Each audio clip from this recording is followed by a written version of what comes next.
I grew up on an island in northern Maine. It was a remote place,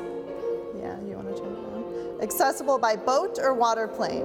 You could hear and see the planes buzzing overhead, imagining the places they were going to. The water there is perpetually cold, even in summer. It's often so quiet you can hear your own breathing. We were a family constantly in motion. My parents owned a charter plane company. My mother had a flair for the dramatic, tying a mint green scarf around her neck. Sometimes I fell asleep on the dock waiting for her to return home. I looked forward to my 16th birthday. That was the day they had both agreed I could start my flying lessons. That evening, we all had dinner together. There was cake waiting and a giant box wrapped up with a bow. When I ripped open the box, there, under a small mountain of tissues, were the keys to the plane. I followed her down the dock. We completed the pre-flight checklist, walking around the plane on the floats, making sure everything was set.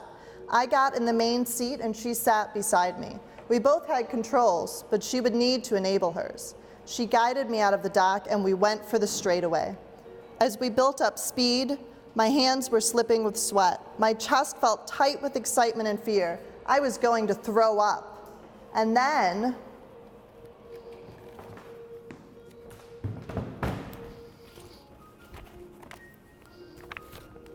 you're doing great. The throwing up feeling's normal, trust me. I still get it sometimes too. You just want a gentle hand, real easy on the throttle. There, we're up there. Don't tell anyone. Sometimes I close my eyes and I imagine that I'm floating.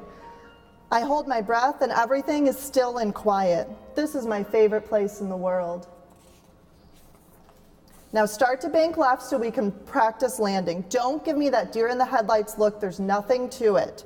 This is perfect, a nice long straightaway. Just ease it down, slower, slower. You want to be a couple of feet above the water. What are you doing? You can't jerk the throttle like that. Pull up on the throttle, pull up. You're totally useless. Why you can't take a simple instruction is beyond me. You'll never have the courage or concentration to be a pilot. It's just like when you were a little girl, excited until the last moment to do something, then petrified. Honestly, I blame myself. The cake went uneaten. I was stunned. I didn't know what happened. I was angry at myself, angry that I wasn't a pilot like the rest of them. I so desperately wanted her to notice me. A few weeks after that, I asked her to let me try again. She refused, saying I had almost killed us both. My mother didn't give second chances. I thought about sinking into the water with weights strapped to my ankles. Now, whenever I was near the plane, I wasn't excited, I was afraid. I would have that familiar feeling of needing to be sick. That summer turned out to be the worst storm season our chain of islands had ever seen. One evening I was in my room reading when the power flickered, then went out. It was already late. Night in northern Maine is the deepest black you have ever seen. I rummaged for the flashlight below my bed. My father had left hours before in the speedboat to get sandbags. I went to find my mother. As I was walking down the stairs, I heard a scream. I rushed into the kitchen to find my mother standing at the sink.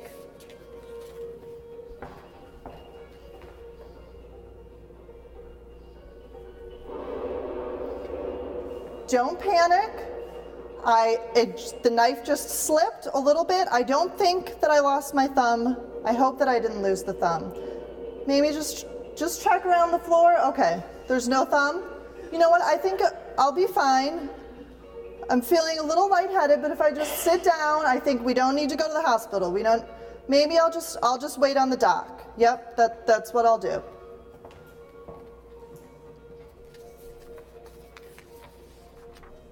As we walked to the dock to wait, I didn't know how to tell her that I was scared, that I loved her despite the feeling that she never loved me and was rarely proud of me.